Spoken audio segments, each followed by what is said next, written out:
আল্লাহ পাক বলেন কিতাবুন উনজিলা ইলাইকা ফালা ইয়াকুন ফি সাদরিকা হারাজুম মিনহু লিতুনযিরা বিহি ওয়া যিকরা লিল মুমিনিন।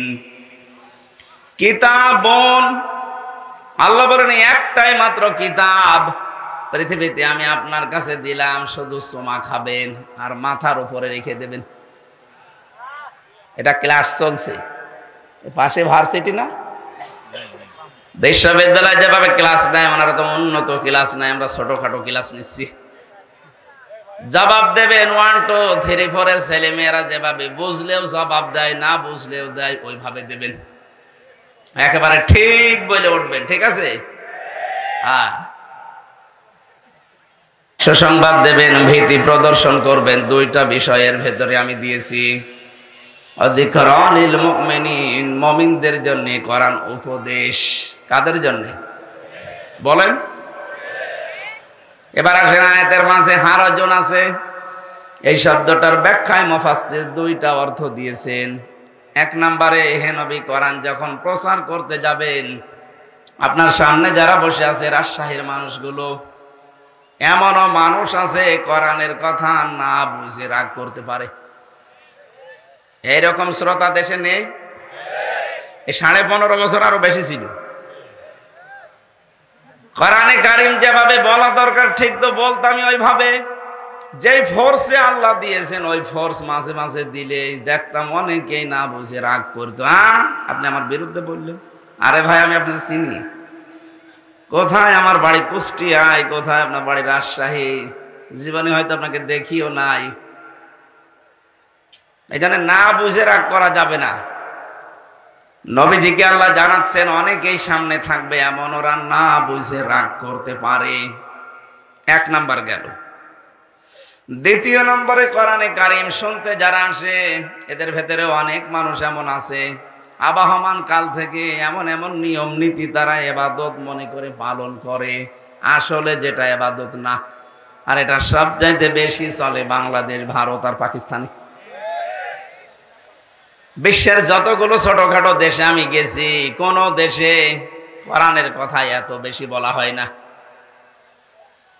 অন্যান্য দেশে যতগুলো কোরআনের অনুষ্ঠান আমি করেছি, উন্মুক্ত ময়দানে আমি বেশি পাইনি, সবগুলো ইনডোরে। কোরআনের কথা এত ওপেন ভাবে বাংলাদেশে 64 জেলার 630টা থানাতেই কম বেশি আমি বলতেছি, কিন্তু দেখছি অধিকাংশ গুলো মানুষ বানানো ইবাদতে অভ্যস্ত।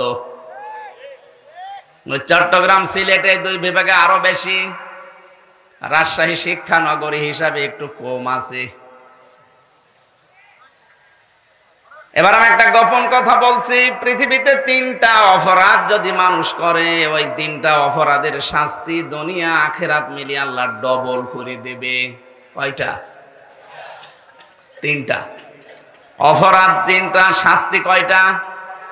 এক একটা অপরাধের জন্য 2টা করে শাস্তি পাবেন। ইউদাআফ লাহুল আযাবু ইয়াওমাল কিয়ামাহ। সূরা ফুরকান 69 নম্বর আয়াতে আল্লাহ জানিয়েছেন তাদের আযাব হবে ডবল, দ্বিগুণ। এই যে দ্বিগুণ শাস্তির জন্য যে 3টা অপরাধের কথা কোরআনে আছে, হয়তো রাজশাহীতে 2টা পাওয়া যাবে, একটা পাওয়া নাও যেতে পারে। দেখেন তো, ওয়াল্লাযীনা লা ইয়াদউনা মা'আল্লাহি ইলাহান আখার, যারা আল্লাহর সাথে অন্য কাউকে ডাকে, আল্লাহকে ডাকে না তা না, ডাকে মা'আল্লাহি ইলাহান আখার, আল্লাহর সাথে অন্য কাউকে জুড়ে দেয়। এটা রাজশাহী, খুলনা এই 2 বিভাগে যদি কম থাকে, বাকি বিভাগে থেমে নেই, ওরা চালাচ্ছে। এটা রেকর্ড হচ্ছে, এই কারণে আমি এটা বললাম। কিছুক্ষণ আল্লাহর নামে জিকির করার পরে দেখবেন চলছে ইয়ালি বাবা, খাজা বাবা, কেল্লা বাবা, ফতে বাবাও চলছে। কেল্লা বাবা, ফতে বাবা, আল্লাহর 5000 নামের ভেতরে একটা নামও আছে। আর আসতে বলেন, তাহলে আল্লাহর নামের পাশে অন্য কাউকে যারা জুড়ে ডাকে বুঝতে হবে তাদের শাস্তি হবে ডবল। আমি নাম ধরে সতর্ক করছি এই জন্যে, কারণ 4 শ্রেণীর মানুষের নাম ধরা যায় যাচ্ছে।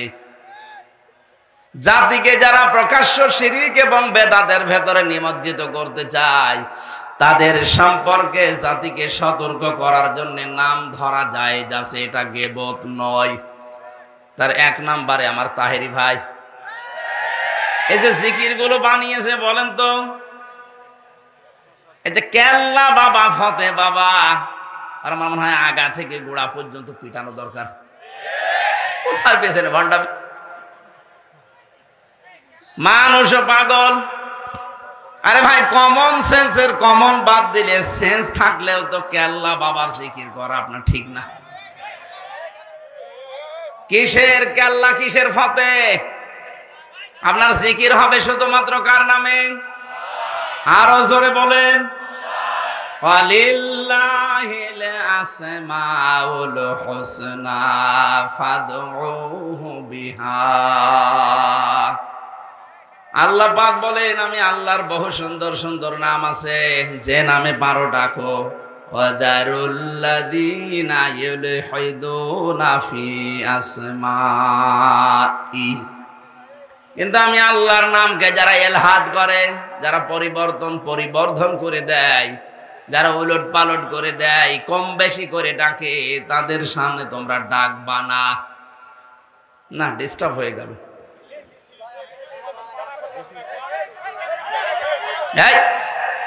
কথা বলা যাবে না। আরে ভাই এটার নয় হালকা একটু মাথা তার কাটা আছে মনে হয়।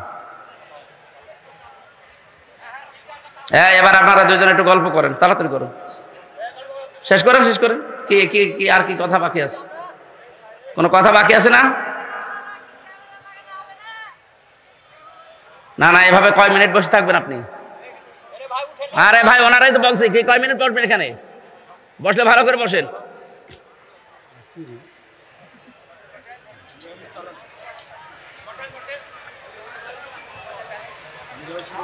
না ওর বসা হয়নি। ওইভাবে কয় মিনিট বসে থাকবে বলেন তো? এখানে 1 ঘন্টার উপরে কথা বলো। ওরা ভাই বের করে দেন, না ভালোভাবে বসিয়ে দেন, এটার উপরে চাপ দেন, বসে পড়বে দেন। ঠিক আছে।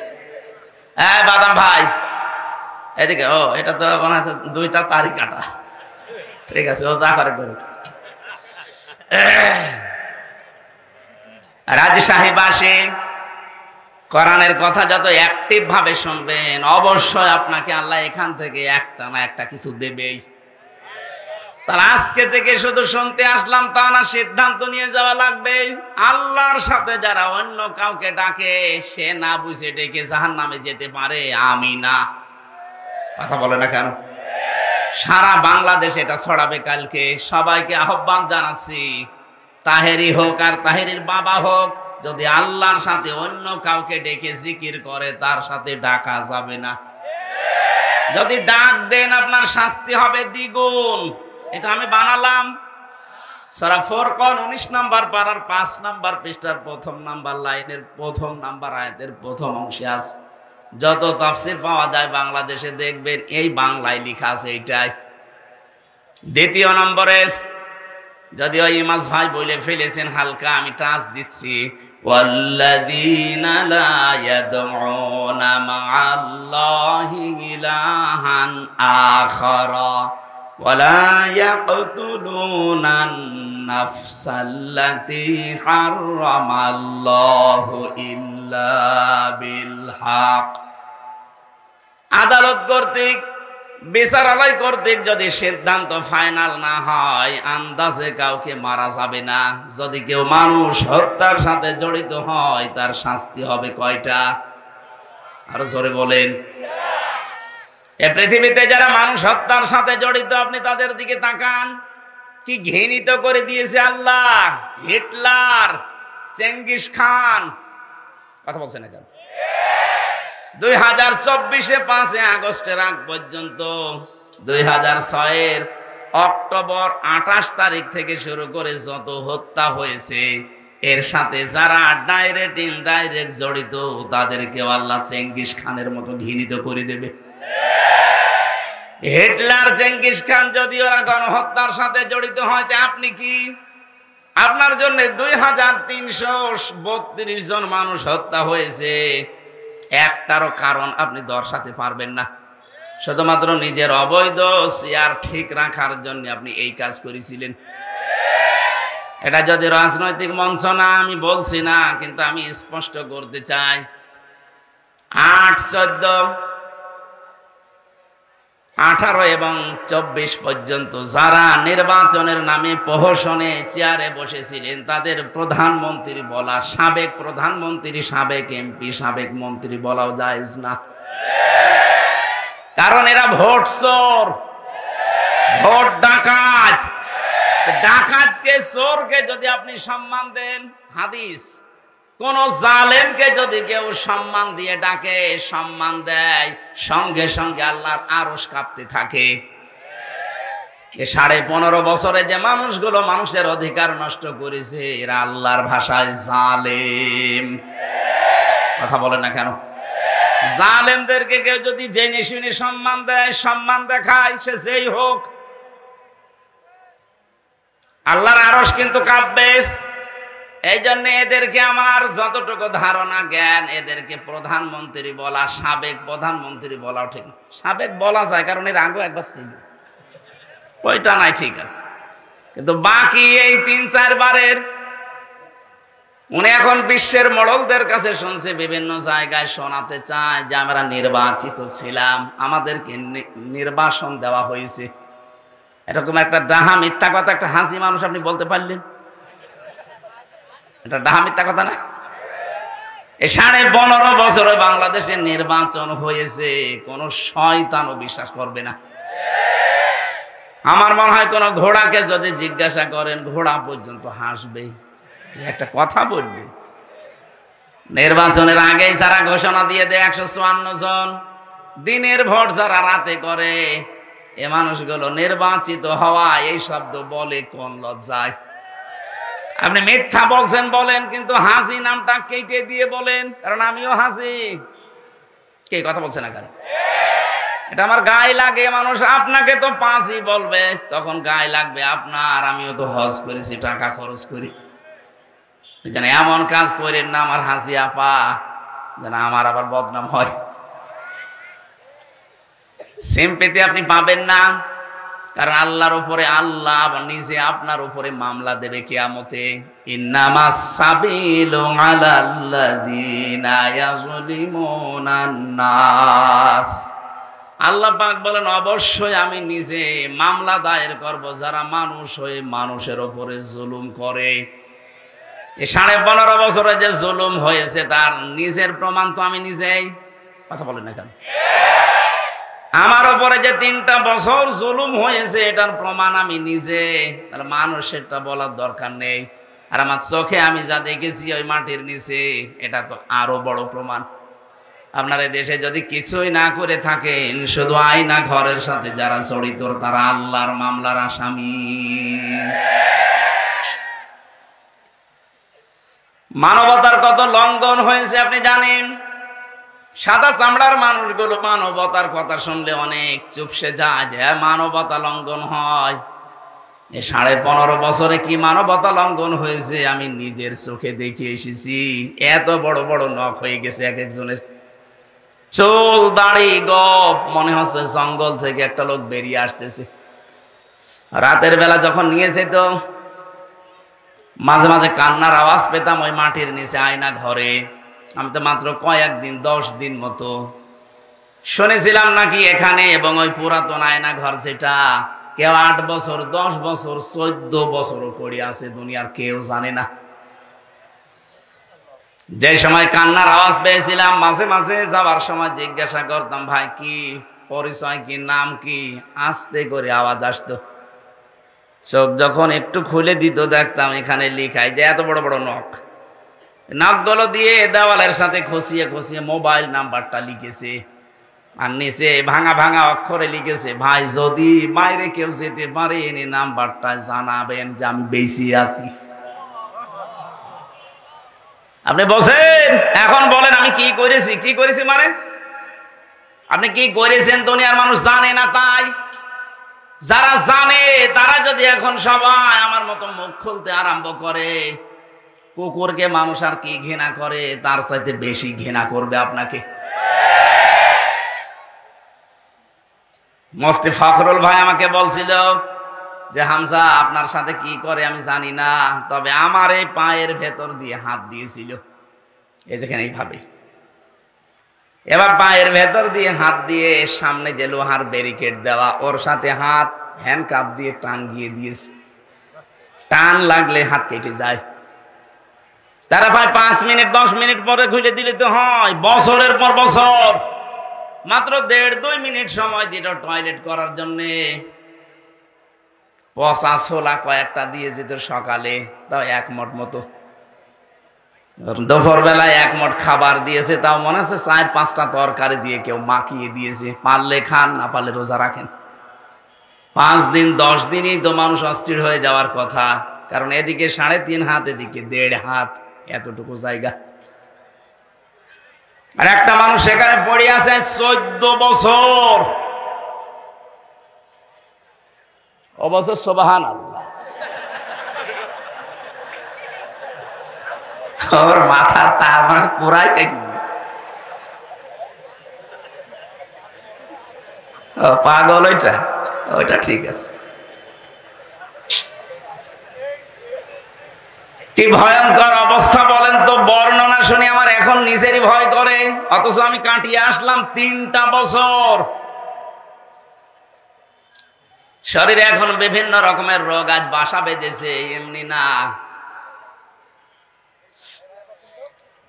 এখনো পর্যন্ত আমি স্বাভাবিক না। স্বাভাবিক হতে আমার সময় দেওয়া লাগবে। আল্লাহ রাব্বুল আলামিন বলেন, জালেম যারা আমি এত রেগে থাকি তাদের প্রতি, নিজে কিয়ামতে তাদের বিরুদ্ধে আমি মামলা দায়ের করব, বিচারক আমি নিজে, মামলার বাদীও আমি নিজে। আপনার কি মনে হয় বলেন তো,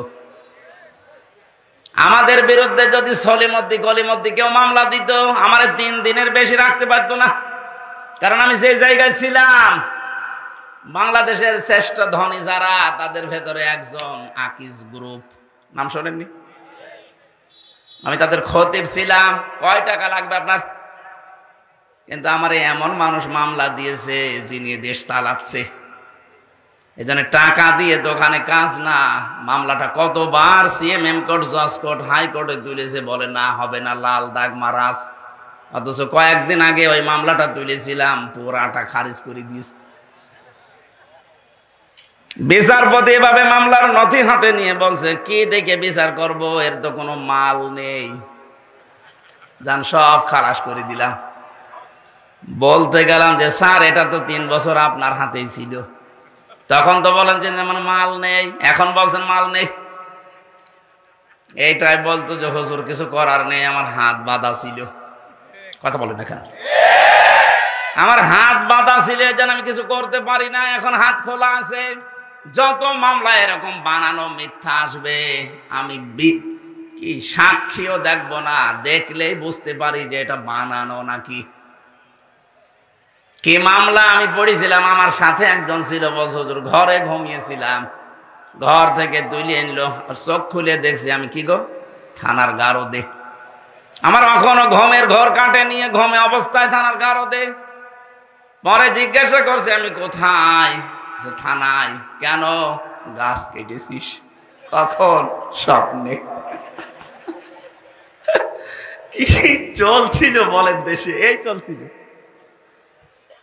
এক একজনের নামে মামলা কত 313টা পর্যন্ত পেয়েছি, 570টা মামলা দিয়েছে একজনের নামে। আমারও বলছিল রিমান্ডে যা বলতে বলি, এগুলো যদি ম্যাজিস্ট্রেটের কাছে না বলেন 50টা মামলা দেব। আমি বললাম যে স্যার আপনি কি মামলা বানাবেন? বলছে সব বানানো আছে, শুধু লিখে দেব। অথচ সারা 15 বছর ওরা ছড়িয়েছে যে আমরা ন্যায় বিচার কায়েম করছি। এই দেশ নাকি ন্যায় বিচারের রোল মডেল ছিল, এই হচ্ছে ন্যায় বিচারের নমুনা। এটা আমার নিজের সাথে তাই বললাম। আমার ধরা থেকে শুরু করে ছাড়া পর্যন্ত পুরাটাই মিথ্যা। ধরে নিয়ে গেল আমার বাড়ির 2 তলা থেকে, পরের দিন পেপারে দিয়েছে না ওনারা আমরা চোরহাট থেকে নিয়ে এসেছি, পুরাটা মিথ্যা কথা। আর এরপরে যে সাক্ষী 3টা বছর যত রকমের পোড়াটা কি শুরু করেছিল, আর আলেমদেরকে তোলার সময় ওরা এত ভয়ঙ্কর অবস্থা তৈরি করতো আদালতে, মাজায় দিত দড়ি, সে মোটা দড়ি, হাতে দিয়েছে হ্যান্ডকাফ, ডান্ডা বেড়ি দিয়েছে পায়ে, আবার লোহার টুপি দেওয়ার পরে বুকের ওপরে একটা বুলেট জ্যাকেট পরিয়ে দিয়েছে। দৃশ্য দেখে মনে আছে আরে বাবারে কি না কি, অথচ কিছুই না। এই কাজ যারা করতো আজ তাদের কিছু কিছু মানুষকে রাজশাহী বিভাগের একজন কালকে নাকি হাইকোর্টে রিট দিয়েছে, পলক সাহেব, যে আমি একজন এমপি, একজন মন্ত্রী, আমারে ডিভিশন না দিয়ে আমার জঙ্গিদের ভেতরে রেখেছে। আরে ভাই, আপনাকে যে বাঁচিয়ে রেখেছে এইটাই তো কপাল ভালো। আপনি যে কত মানুষ হত্যার সাথে ডাইরেক্ট ইনডাইরেক্ট জড়িত আপনি জানেন। এদেশে একামতের দিনের মানুষগুলোকে হত্যা করা হয়েছে বিচারিক প্রক্রিয়ায় নাম দিয়ে। যে সাক্ষীগুলো দিয়েছিল যারা, সব শোনা সাক্ষী, দেখা সাক্ষী নেই। কারণ দেখবে কি করে, জন্ম 75-এ সাক্ষী দিয়েছে 71-এ। আপনার মা বাবার বিয়েও তো হয়নি, আপনি সাক্ষী দিলেন কি করে? কোরআনে কারীম আপনাকে ধিক্কার জানিয়েছে, হাল আতা আলাল ইনসানি হিনুম মিনাদ দাহরি লাম ইয়াকুন শাইআম মাযকুরা। মানুষের জীবনে কি এমন সময় যায়নি যখন সে উল্লেখ করার মতো কিছু ছিল না? রাজশাহীবাসী যে লোকটা 75-এ জন্ম নিয়ে 71-এ সাক্ষী দিচ্ছে, ও কি সত্যি সত্যি 71 সালে উল্লেখ করার মতো কিছু ছিল? বলেন, কি দেখে সাক্ষী দিতে গেলেন? আজ তামাম দুনিয়ার কাছে ঘৃণিত হয়ে গেছেন আপনি। এখানে মিথ্যা সাক্ষ্য যারা দেয়, আল্লাহ 24 ঘন্টা তাদের উপরে লানত দিতেই থাকে। অথচ বাংলাদেশে মিথ্যা সাক্ষীর ভরি ভরি চলছিল। কথা বলেন ঠিক কিনা? প্রতিযোগিতা আরম্ভ হয়ে গিয়েছিল টাকা খেয়ে। যে ছোট্ট একটা বর্ণনা দিলাম, বলেন তো এই অবস্থায় মানবতার লঙ্ঘন তখন হয়নি? আর এখন ওদেরকে শুধু মাথায় দড়ি না, হাসতে হাসতে নিয়ে যাচ্ছে আদালতে। ডিভিশন দেয় নিতে। আপনাকে ডিভিশন দেবে কোন কারণে? আপনি কি এমপি ছিলেন? আপনি তো সিলেক্টেড ইলেকশনে না সিলেকশনে, আপনি কিসের এমপি? মিথ্যা কথা বলে নামের আগে সাবেক এমপি লিখলেই হবে। আমরা আপনাকে মানি না। বিশেষ করে 15.5 বছরে যত নির্বাচন হয়েছে সব যেহেতু অবৈধ, এমপিরা অবৈধ। যত টাকা নিয়েছেন সব টাকা ফেরত দেওয়া লাগবে বেতন হিসাবে। কথা বলছেন না কেন? এক একজনের বাড়ি, কেউ বেগম পাড়ায়, কেউ সাহেব পাড়ায়। আমি নিজে সেদিন মালয়েশিয়া দেখে আসলাম। কি এগুলো বলছে সাহেব পাড়া? সাহেব পাড়া মানে লন্ডনে, কানাডায় আছে বেগম পাড়ার, এখানে বানিয়েছে সাহেব পাড়া। কোরআনে কারীমের কথা আমি তুলেছিলাম হারজন দিয়ে। হ্যাঁ নবী, আপনি মানুষের সামনে যখন ব্যাখ্যা করবেন, এমন এমন মানুষ আছে বানানো ইবাদত নিয়ে তারা ব্যস্ত। এই যে জিকিরের একটা বললাম, আল্লাহকে ডাকে কিন্তু পাশাপাশি অন্য কাউকে ডাকে, এর শাস্তি হবে দ্বিগুণ। কয়টা? 2 নম্বরে যারা মানুষ হত্যার সাথে জড়িত, যারা যারা করেছেন, আপনার দুনিয়াও শেষ, আখিরাতও শেষ। আপনার শাস্তি ডবল হবে। সূরা আন-নিসার 93 নম্বর আয়াতে ভয়ঙ্কর 5টা সাজার কথা আল্লাহ দিয়েছে যারা মানুষ হত্যাকারী। অমাইয়াকতুল মুমিনাম মুতাআম্মিদান ফাজাযাউহু জাহান্নাম খালিদান ফিহা وغضب الله عليه ولعنه وأعد له عذابا عظيما। যারা কোন মানুষকে, মুমিনকে ইচ্ছাকৃত হত্যা করে, তাদের 1 নাম্বার শাস্তি আল্লাহ দেবে পুরস্কার হিসাবে জাহান্নাম। কোথায়? আরো জোরে বলেন। সুতরাং 1628টা মানুষ ছিল বাংলার চেয়ারে। কয়টা? আরো জোরে বলেন। 1628টা চেয়ার ছিল। যারা 2 বোন পালিয়েছে ওনাদের 2টা সহ সেই 1628টা চেয়ারে যারাই ছিল আল্লাহর কসম প্রতিটি মানুষ এ দেশে আল্লাহর মামলার আসামি। এরা মানুষ হত্যার সাথে জড়িত, ডাইরেক্ট ইনডাইরেক্ট। বাংলাদেশে কেউ যদি মুরগি চুরি করে ধরা পড়ে, তারা দেখলে মানুষ যেমন ঘৃণা করে, আমার মনে হয় দরবেশও যে বড় চোর, ওরে দেখলে এত ঘৃণা করছে না। অথচ সারা দুনিয়ার মুরগি চোর কয় টাকা চুরি করতে পারে? ও দরবেশ 7টা ব্যাংক থেকে 36,000 কোটি টাকা আপনি এক জীবনে গণনা করেও শেষ করতে পারবেন না। তার একটা দরবেশ মানুষ দাঁড়িয়ে রেখেছে তার। আমি তো মাঝে মাঝে শিয়াল করে দেখতাম, আল্লাহ এ কি সমিল থেকে বানানো নাকি? এর মাথা থেকে শুরু করে পায়ের চটি পর্যন্ত সব সাদা, বাকি যেগুলো দেখা যায় না ওগুলো সাদা। কথা বলে না কেন? কি অবস্থা ছিল তার! সাদা মনের মানুষ, অথচ 36,000 কোটি টাকা মারেন কাটিকতার নামে। মুরগি চোরের যদি এদেশে ঘৃণা করে মানুষ, এরে তো আমার মনে হয় 36 বার ঘৃণা করা দরকার। দরবেশের যদি অবস্থা হয়, তাহলে ধরবেশ যেগুলো দরবেশের বেশ ধরেছিল, ওদের অবস্থা কি? মাঝে মাঝে 5 বছর পরে ভেষ ধরতো, হাতে একটা তসবি নিয়ে মাথায় পট্টি দিয়ে, চোখ দিয়ে আমি কোনোদিন ওনার পানি বের হতে দেখিনি, যত পানি বেরিয়েছে নাক দিয়ে। আপনি দেখবেন, আমি ওনার জীবনে যত ছবি দেখেছি চোখের পানি পাইনি। ভিডিও দেখলে দেখতাম কাঁদতেছে, রুমাল দিয়েও মোছে, কিন্তু নাকের পানি। চোখ দিয়ে পানি যাদের বের হয় না, শুধু নাকে পানি আসে, এটার সিস্টেম আছে একটা। গোপন বিষয় বলে দিলে আপনি আবার কালকে থেকে শুরু করবেন, দরকার নেই। শয়তান যেদিন জান্নাতের মেন গেটে যায়, এটা সূরা আরাফের ভেতরে আছে, 8 নাম্বার পারা, 11 নাম্বার পৃষ্ঠা 13 নাম্বার লাইনে আয়াতটা আছে। শয়তান ওই দিন হযরতে হাওয়া আলাইহিস সালামের সামনে কসম দিয়েছিল, আল্লাহ নিজে ওইটা উল্লেখ করেছেন, ওয়াকাসামাহুমা ইন্নী লাকুমা লামিনান নাসিহিন। শয়তান কসম দিয়ে বলেছে, আমি আল্লাহর কসম করে বলছি, অবশ্যই আমি তোমাদের দুইজনের হিতাকাঙ্ক্ষী। তাফসিরে কাবিরের ভেতরে মুফাসসির লিখেছেন, শয়তানি আল্লাহর নামে কসম দেওয়ার সঙ্গে সঙ্গে ও পানি বের করেছিল, কিন্তু নাক দিয়ে, চোখ দিয়ে না।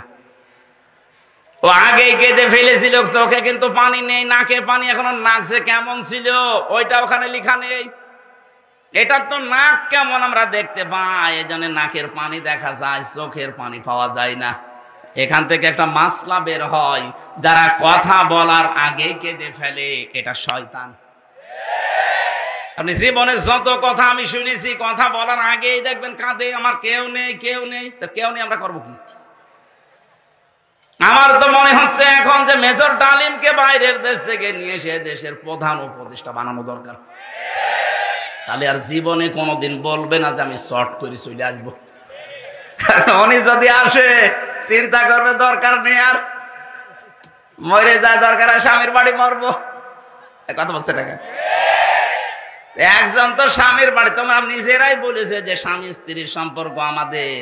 তাহলে আপনি যদি স্ত্রী হয়ে থাকেন, আপনার বোন গেছে দোলা ভাইয়ের বাড়ি, আপনি গেছেন স্বামীর বাড়ি। বাংলাদেশের বহু মানুষ আমরা বিদেশে পাঠাই, এরা যোদ্ধা। কি রেমিটেন্স যোদ্ধা? কি যোদ্ধা? উপদেষ্টা যারা আছে, ডক্টর ইউনূস সাহেব, এরা সবচাইতে বেশি সম্মান আজ তাদেরকে দিচ্ছে, কারণ তাদের টাকায় দেশ চলছে। অথচ 3 মাস 4 দিন হয়ে গেল, একটা টাকাও 2 বোন পাঠাননি। কি করেন আপনারা? কেউ স্বামীর পকেট মারবেন, কেউ দুলাভাইয়ের পকেট মারবেন, অন্তত পকেট মারা টাকাগুলো তো পাঠাতে পারেন। আমরা এমনি ঋণে জর্জরিত। কথা বলার আগে কাঁদা যাবে না, এটা শয়তানের অভ্যাস।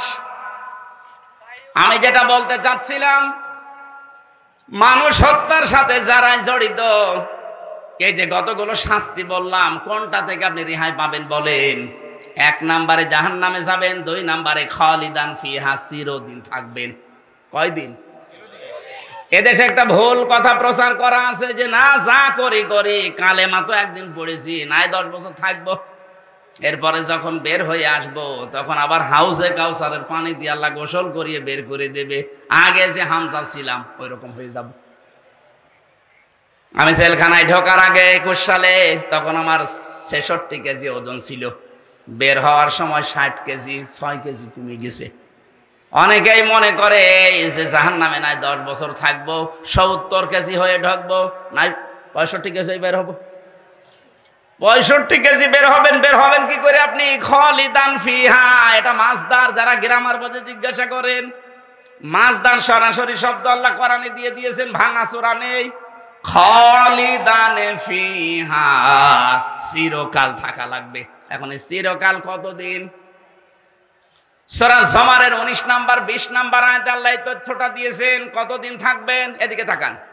যারা বের হয়ে যাবেন, চট করে চলে আসবেন, এই চিন্তা ভাবনায় আছেন দুনিয়ায়। জাহান্নামে এরকম না। আফামান হাক্কা আলাইহি কালিমাতুল আযাব আফা আনতা তুনকিযু মান ফিন্নার। আমার মনে হয় কোরআনের এই আয়াতটা বুঝলে অনেক মানুষ গোনাহ ছেড়ে দেবে। আল্লাহ বলেন, আমি যার উপরে বিচারের দণ্ডাদেশ দিয়ে আমি আদেশ জারি করে দিয়েছি যে জাহান্নামে যা। আফামান হাক্কা আলাইহি কালিমাতুল আযাব, যাকে আমি আল্লাহ আযাব নির্ধারিত করে পাঠিয়ে দিয়েছি জাহান্নামে। আফা আনতা দিয়েছেন প্রশ্নবোধক চিহ্ন, ইন্টারগেটিভ সেন্টেন্স। আল্লাহ পাক প্রশ্ন দিচ্ছেন, আফা আনতা মানে হে নবী আপনি, তুনকিযু মান ফিন্নার, আপনি কি পারবেন জাহান্নাম থেকে ওই লোকটাকে বের করে নিয়ে আসতে? কে বলছেন? কাকে বলছেন? বলেন। আরে নবী যদি না পারে কাউকে বের করে নিয়ে আসতে, হামজা পারবে? আরো জোরে বলেন। কার ধান্দায় আছেন আপনি? এখনো তাওবা করার সময় আছে। তাওবা এখন করবেন কি করে? অনেকেই মনে করছে যা করেছি আস্তাগফিরুল্লাহ। না, এটার নাম তাওবার একটা বাক্য। আপনি যদি তাওবা করতে চান, অপরাধ করেছেন যার কাছে, স্বীকার করবেন তার কাছে। কথা বলেন না কেন? স্বীকার করতে গিয়ে সে যদি বলেন না আমি ক্ষতিপূরণ চাই, এই 15 বছরে আপনার কারণে আমি ব্যবসা করতে পারি নাই, আপনার কারণে আমি উপরের চেয়ারে উঠতে পারি নাই, এরকম অবস্থা ছিল না? আপনার কারণে আমার ছেলে গুম হয়ে গেছে, আপনার কারণে আমার আবু সাইদ মারা গেছে, আমি আপনাকে মাফ করতে পারি, আমার আবু সাইদকে ফেরত দেন। আমি আপনাকে মাফ করতে পারি, এই 15.5 বছরে আপনার কারণে আমার 50 লাখ টাকা লস হয়ে গেছে, আপনি বিনা কারণে মিথ্যা মামলা দিয়ে, মিথ্যা সাক্ষী দিয়ে 10 বছর নষ্ট করে দিয়েছেন। আমি ওইগুলো ফেরত চাই। ক্ষতিপূরণ হিসাবে যা চাবে তাই দেওয়া লাগবে। এরপরে আস্তাগফিরুল্লাহ। জেলখানায় থাকাকালীন এক ওসি পেয়েছিলাম, আমি তো ফাঁসির কন্টেম সেলে থাকতাম। উনি একদিন এসে আমারে বলছে, হুজুর আপনি দেখেন তো আমি একটা আস্তাগফিরুল্লাহ পড়লাম, কেমন হয়েছে? আমি মনে করছি বোধহয় আস্তাগফিরুল্লাহ রাব্বি মিন কুল্লি বলবে। ও আল্লাহ, না। বলছে আমি বাইরে ছিলাম, এই যে ভোট গেল 24-এ, না এর আগে 18 এই ভোটে আমি বাইরে ছিলাম। রাত 12টার পর থেকে আমার যা আন্ডারে আছে, আমার এসআই কনস্টেবল দারোগা, এদেরকে নিয়ে আরো একটা বাহিনী সাথে নিয়েছিলাম। এদেরকে নিয়ে রাত 12:30 থেকে ভোট কারা আরম্ভ করেছি ফজরের আজান পর্যন্ত। বাক্স ভর্তি করে পাঠিয়ে দিলাম। গোসল করার পরে ওযু করলাম, 2 রাকাত নামাজ পড়লাম, এরপরে বললাম আস্তাগফিরুল্লাহ। হুজুর আমার এই তাওবা হয়েছে না। আপনি তো আল্লাহর কাছে অপরাধ করেন না যে আস্তাগফিরুল্লাহ পড়বেন, আপনি অপরাধ করেছেন হামজার কাছে। বলেন, একটা এমপি বানাতে 3.5 লাখ থেকে 4 লাখ হামজা লাগে, আমাদের রায় লাগবে। আপনি একটা রায়ও দিতে দিলেন না, দিনের ভোট রাতেই করে ফেললেন, এখন বলছেন আস্তাগফিরুল্লাহ। আপনি কি আল্লাহর কাছে দোষ করেছেন? আপনার মাফ হতে পারে। জেল থেকে বের হওয়ার পর 3.5 থেকে 4 লাখ হামজা ওই আসনে যারা ছিল, উনি ফেনীতে ছিল ওই সময়, এই 3.5 লাখ 4 লাখ হামজার কাছে মাফ চাবেন। ওরা যদি মন থেকে বলে ঠিক আছে যান ছেড়ে দিলাম, তারপরে পড়বেন আস্তাগফিরুল্লাহ। কিন্তু ভয়ঙ্কর বিষয়, আপনি এই 3.5 থেকে 4 লাখ হামজার এই 4-5 বছরে অনেকেই মারা গেছে, তাদের পাবেন কোথায়? সুতরাং জালেমকে যারা আমাদেরকে যারা চেয়ারে টিকিয়ে রাখতে গিয়ে নিজের জীবনটাও ধ্বংস করে দিলেন, কি করলেন আপনি বলেন তো? এখান থেকে শিক্ষা কি? আল্লাহ রাব্বুল আলামিন সূরা নমল 19 নাম্বার পারা 20 নাম্বার পৃষ্ঠা 7 নাম্বার লাইনের 52 নাম্বার আয়াতের মাঝের অংশে জানিয়েছে, খুব ভালো করে শুনবেন। ফাতিলকা বুয়ুতুহুম খাবিয়াতাম বিমা যালামু। আল্লাহ জানে এই হাত দিয়ে দেখাচ্ছে, ওই রাজশাহীর মানুষরা, ফাতিলকা বুয়ুতুহুম, এই সেই ঘরগুলো। যদিও আল্লাহ এটা হযরত লূত আলাইহিস সালামের জামানার কাহিনী আমাদেরকে স্মরণ করাচ্ছেন, কিন্তু বাংলাদেশের সাথে আয়াতটা মিল আছে। আল্লাহ বলেন এই সেই ঘরগুলো, খাবিয়াতাম বিমা যালামু, এই ঘরের বাসিন্দা যারা ছিল, মালিক যারা ছিল, তাদের জুলমের কারণে এই ঘরগুলো আমি আল্লাহ উজাড় গৃহ বানিয়ে দিয়েছিলাম, জনশূন্য বানিয়ে দিয়েছিলাম। দেখেন না কেমন পড়ে আছে। আমার তো মনে হচ্ছে ১৫০০ বছর পর ২০২৪ সালের ৫ই আগস্টের বিকাল ৫টা বাজতে বাজতে আয়াতটা আরেকবার নাযিল হয়েছে।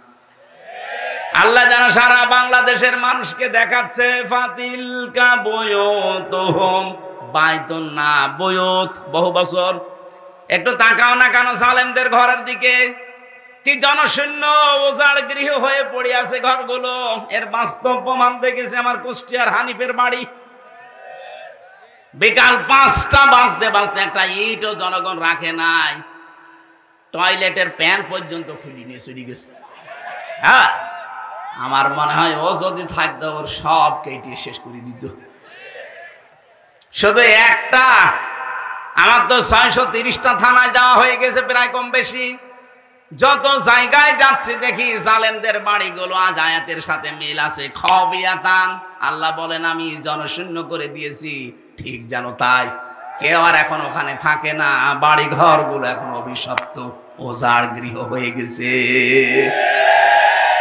এত দামি বাড়ি যেটা মানুষ গেলে অনেকে চুমা খেত, পরশু দিনের পত্রিকায় দেখলাম সেখানে দলবদ্ধ হয়ে অনেকে টয়লেট করছে। হ্যাঁ, জামাতবদ্ধ টয়লেট চলছে। আমি ১৬ সালে একবার হজে গিয়ে কাবা শরীফ তাওয়াফ করার পর ওই উপরে গেলাম, যে দেখে আমার পেটে যন্ত্রণা। এক পুলিশ ডাকলাম, ইয়া সাদিক তাল, বন্ধু এদিকে আসেন। কি? এতক্ষণ তো আমার ভালোই লাগছিল, হঠাৎ আমার পেটে ব্যথা করছে, কি কারণে? এখানে ডাক্তারের কোনো কি ফার্মেসি এগুলো কই? আমারে বলছে ইয়া হাজি হল হজ্জাতাই না বিলাদুকা। ও হাজি, দেশ কোথায়? জি তুমি বাংলাদেশ। বাংলাদেশ থেকে এসেছি। আমারে বলছে হাজি জানেন না এটা কোন জায়গা? না তো। আবু জাহেলের বাড়ি। আপনি এখনো পায়খানা না করে দাঁড়িয়ে আছেন, তাড়াতাড়ি করেন। পায়খানা করে দেখি আমার পেটের যন্ত্রণা ব্যথা ভালো হয়ে গেছে। আমার মনে হয় আল্লাহ আমাকে জানাতে চেয়েছে, হামজা এত টাকা খরচ করে আসলে আরে শয়তানের বাড়িতে পায়খানা না করে চলে যাবা, তাড়াতাড়ি করো। ১৫০০ বছর পরে ঠিক জালেমদের বাড়িগুলো আল্লাহ ওই কায়দায় বানিয়ে দিয়েছে। নাই দেখেন এই পেপারে যে একেবারে হেডলাইনে ৭-৮ জন মিলে যাচ্ছে, মনে আছে জামাতবদ্ধ প্রসাব চলছে, এক একজন এক এক দিকে মুখ দিয়ে। প্রত্যেকের হয়তো পেটে ব্যথা, আমার মতো নাই, কোনো মান্নত করে যাচ্ছে। কথা বলছি না কেন? আল্লাহ খাবিয়াতানটা মনে আছে দেখিয়ে দিয়েছে। খাবিয়াতান মানে উজাড় গৃহ, জনশূন্য, মানব শূন্য করে দেব, শয়তান পর্যন্ত ওখানে থাকবে না, এমন ভুতুড়ে করে দেব। আল্লাহ তাই করে দিয়েছে। পরশুদিন আমার মনে হয় আমার ছিল দিনাজপুরে, ওখানে যিনি ছিল তার বাড়িটা এখন জাতীয় টয়লেট হয়ে গেছে। রাজশাহীর অবস্থাও একই। এক কথা বলে না কেন? এর পরের শব্দটা বলার জন্য আমি এ পর্যন্ত এসেছি। এখানে আরবি গ্রামার যারা বোঝে লামে তাকিদ আছে, দেখবেন ইন্না ফি যালিকা লায়াতাল লিকাউমিন ইয়ালামুন। আল্লাহ পাক বলেন অবশ্যই এর ভেতরে শিক্ষা আছে তাদের জন্য, যে মানুষগুলো দুনিয়া একটু জ্ঞান রাখে। কি নেবেন এখান থেকে শিক্ষা? এত বড় বড় জালেমদের 15.5 বছর এত বড় ক্ষমতাধারী মানুষ। আমি হানিফ সাহেবের নাম বললাম কারণ কি দাপট ছিল দেখেছেন। কথা বলছেন কেন? কুষ্টিয়া সহ প্রায় 15টা জেলায় আমারে আসতেই দেয়নি। 3 বছর জেলে রাখার পর ওর স্বাদ মেটে নাই। আমার নিজের জেলা কুষ্টিয়া, অথচ আশপাশের প্রায় 14-15টা জেলায় আমারে ঢুকতে দেয়নি। বলছে অন্য হুজুর নিয়ে আসো, হামজা যেন না আসে। অন্য হুজুর এসে আপনার বাবার কথা বলবে। কোথায় গেলেন আজকে? কোথায় আছেন আপনি? খুঁজতেছে আপনাকে জনগণ, কই না আর কোনো খোঁজ নেই। বাড়িটা এখন জাতীয় টয়লেট বানিয়ে দিয়েছে আল্লাহ। তার সম্পদাদি আজ কোথায়? কোটি কোটি কোটি কোটি টাকার মালিক ছিল। হ্যাঁ, আত্মীয় স্বজন দেশে নেই, সব কানাডায়। স্ত্রী সন্তান ছেলে মেয়ে যা আছে সব পাঠিয়ে দিয়েছে।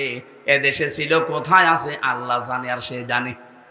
এখান থেকে আল্লাহ লামটা তাকিদ দিয়ে আমাদেরকে জানাতে চেয়েছেন, বাংলার মানুষেরা, এরা এত বড় দাপটওয়ালা মানুষ যদি এখন জাতীয় টয়লেট বানিয়ে ফেলে বাড়ি ঘর, জনগণ 5 বছরের জন্য সামনে যারা আসবা, এরাও যদি এদের মতো জুলুম করো, তোমাদের বাড়ি ঘর টয়লেট হয়ে যাবে।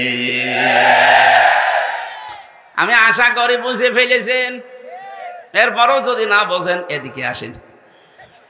আপনারা কোরআন দিয়ে, বুখারি দিয়ে হবে না, বাকারি লাগবে।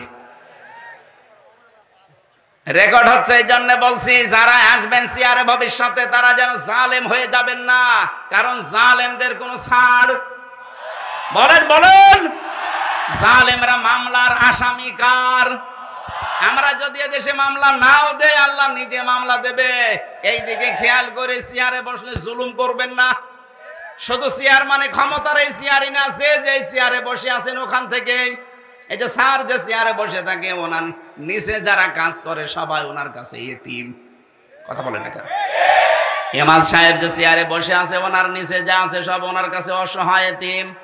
চেয়ারে বসে যদি আপনার কারণে জুলুম হয়ে যায় কারো প্রতি, ওই লোকটা যদি কিছু নাও বলে, আপনি কিন্তু আল্লাহর মামলার আসামি। এটার নাম বাংলায় বলে আল্লাহবাদী কেস। কি বলে? পুলিশের কাছে বাধা দিলে পুলিশবাদী কেস হয়। আর এগুলো সব আল্লাহর সাথে সম্পৃক্ত। এজন্য আমরা যেখানে যাই করি না কেন, আমার দ্বারা যেন জুলুম হয়ে না যায়। বিশেষ করে মানুষ হত্যার মতো জঘন্য অপরাধে আমরা যেন না জড়াই। 3 নাম্বার, জেনা করা যাবে না। আর জেনার 6 লাভ চলছিল। কি অবস্থা বানিয়েছিল জেনার! এটা সমকামিতা পর্যন্ত জারি করে দিয়েছে। কয়েকদিন আগে 4-5 দিনে খবর, কুষ্টিয়ার 2 মেয়ে তারা জোটবদ্ধ হয়েছে যে আমরা মেয়েতে মেয়েতে বিয়ে করব, যদি না দেন 2 জনে আমরা মরে যাব। কোথায় পৌঁছিয়েছে ওরা বলেন তো? অথচ এটা আল্লাহর পুরা সিস্টেমকে পাল্টিয়ে দিয়েছে। একজন নারী পুরুষের প্রতি, পুরুষ নারীর প্রতি আকর্ষণ আসবে, এটা স্বাভাবিক। মহিলা মহিলায় বিয়ে করবে, আমরা কি ঘাস কাটবো? জেনা থেকে বাঁচতে হলে 2টা ঔষধ খাওয়া লাগবে। ডাক্তার আছে এখানে, কতগুলো ডাক্তার ঔষধ নিয়ে বসে আছে। সূরা নূর 30 নাম্বার আয়াতের ঔষধ। ভালো করে শোনেন।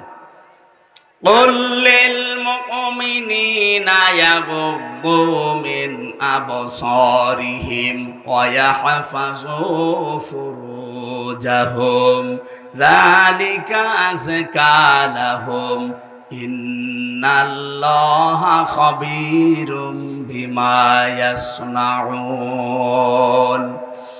এই 2টা ঔষধ আমি সহ যারা এখানে এসেছি, এখন থেকেই 2টা ঔষধ প্রয়োগ করব। কথা বলেন ঠিক কিনা? 1 নম্বরে, হে নবী, মুমিন পুরুষদেরকে বলেন তারা যেন তাদের চক্ষুকে নিম্নগামী করে রাখে।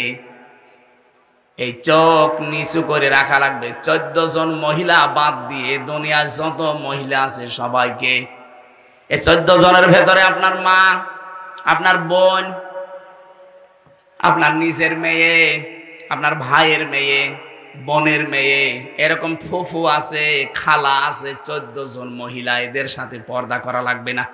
পর্দা করা লাগবে না মানে হ্যাঁ, তাদের মুখমণ্ডল, হাতের কবজি আর পায়ের পাতা বাদ দিয়ে তাদের ওপরের শরীর ঢেকে রাখা লাগবে। কিন্তু তাদের সামনে আপনি যেতে পারবেন, কিন্তু 14 জন বাদ দিয়ে পৃথিবীর যে কোনো মহিলার সামনে পেছনে যদি কেউ যেতে চায়, কথা বলতে চায়, মাস্ট বি তাকে চক্ষু নিম্নগামী করা লাগবে। এখন তো অনেকে বান্ধবের সাথেও চক্ষু নিম্নগামী না, আরো আল্লাহ রাস্তায় দেখে নিয়ে বলে কি সুন্দর তুমি, আমি আল্লাহর সৌন্দর্য দেখছি, বলেন নাউজুবিল্লাহ। শয়তান কিন্তু বসে নেই এইটাকে তীর হিসাবে ব্যবহার করে আপনার চরিত্র ধ্বংস করে দেবে। এই জন্য আজকে থেকে আমি সহ যারা যেটা দেখা সামনাসামনি জায়েজ নেই, ওটা মোবাইলে, ওটা টিভির পর্দায়, কম্পিউটারে দেখা জায়েজ নেই। এই জন্য মোবাইলে যাদের এমন দৃশ্য আছে যেটা দেখলে নিজে নিজে ভালো লাগে, আনন্দ লাগে, কিন্তু অন্য কেউ দেখলে লজ্জা লাগে, এই মুহূর্তে ওইটা ডিলিট করে ফেলেন। নিজে দেখলে আনন্দ পান, ভালো লাগে, অন্য কেউ দেখলেই লজ্জা লাগে, এরকম কোন দৃশ্য যদি মোবাইলে থাকে এক্ষুনি ডিলিট করা লাগবে। কারা কারা করবেন হাত তোলেন তো। দাঁড়িয়েলা মানুষ দেখে মোবাইল দেখে কি আছে দেখেন তো, ভিডিও ফাংশন দেখেন কি আছে, আপনি কি রাখেন মোবাইলে ডিলিট করে থাকলে। আলহামদুলিল্লাহ, না ওনার সৎ সাহস আছে, কিন্তু বহু মানুষ এমন এমন দৃশ্য মোবাইলে রেখে দেয়, নিজে নিজে দেখলে আনন্দ লাগে, অন্য কেউ দেখলে লজ্জা পায়। এ আছে না? কথা বলেন না কেন? চক্ষু এটা হেফাজত করা লাগবে, নিম্নগামী। 2 নম্বরে লজ্জা স্থানের হেফাজত করা লাগবে। যেটা আপনার সাথে বিয়ে হয়েছে ওইটাই ফাইনাল। আরে ভাই, আমাদের বিয়ে শাদী এটা শুধুমাত্র মজা করার জন্য না, নবীজি একটা বিয়ের কথাই উদ্বুদ্ধ করেছেন। কোরআনে যে 2টা 3টা 4টার কথা আছে, হ্যাঁ, এর আগের আয়াত পরের আয়াত একটু মিলান না কেন? খালি বিয়ে করা ফরজ, একটা বিয়ে ঠিক আছে, পরের যদি কেউ বিয়ে করতে চায় 1 নাম্বার দেখতে হবে অসহায় মেয়ে কিনা, 2 নম্বরে বিধবা কিনা, 3 নম্বরে তালাক প্রাপ্তা কিনা। এরকম কারণগুলো দেখে আপনি বিয়ে করতে পারেন না। কারো সৌন্দর্যে মুগ্ধ হয়ে বিয়ে থাকতে আর এক বিয়ে করা উচিত না, কারণ আপনি শেষ পর্যন্ত ইনসাফ করতে পারবেন না। আমরা যেটা বানিয়ে নিয়েছে আমাদের নিজেদের মন মতো করে, এইটা নিয়ে রিমান্ডে আমারে 10 দিনের প্রায় 8 দিন পর্যন্ত উল্টাপাল্টা প্রশ্ন করেছিল ওই মুসলমান নামে ওই নামধারী কাফেররা। আজ আমরা যদি এই কাজগুলো না করতাম, রিমান্ডে আমারে 8 দিন একাদের টর্চারটা করতে পারতো না। অথচ এটা আল্লাহ পাক কোনোদিন এইভাবে দেননি। এর আগের আয়াত পড়ে না, পরের আয়াত পড়ে না, শুধু নিসারে 3 নাম্বার আয়াত পড়ে আমারে টর্চার করেছে। বিয়ে করা যাবে 2 2 3 3 4 4 কখন? যদি অসহায় মেয়ে পান, যদি বিধবা মেয়ে পান, যদি স্বামী পরিত্যক্তা মেয়ে পান। এক কথা বলছে না কেন? এরকম মেয়ে লোক পাইলে আপনি তার অসহায়ত্বের সুযোগ নিয়ে বিয়ে করে তাকে প্রতিষ্ঠিত করেন। ওরে আল্লাহ, আমি তো মনে করছি এখনো 1 ঘন্টা আছে, আমার ঘরে কি নষ্ট হয়ে গেছে।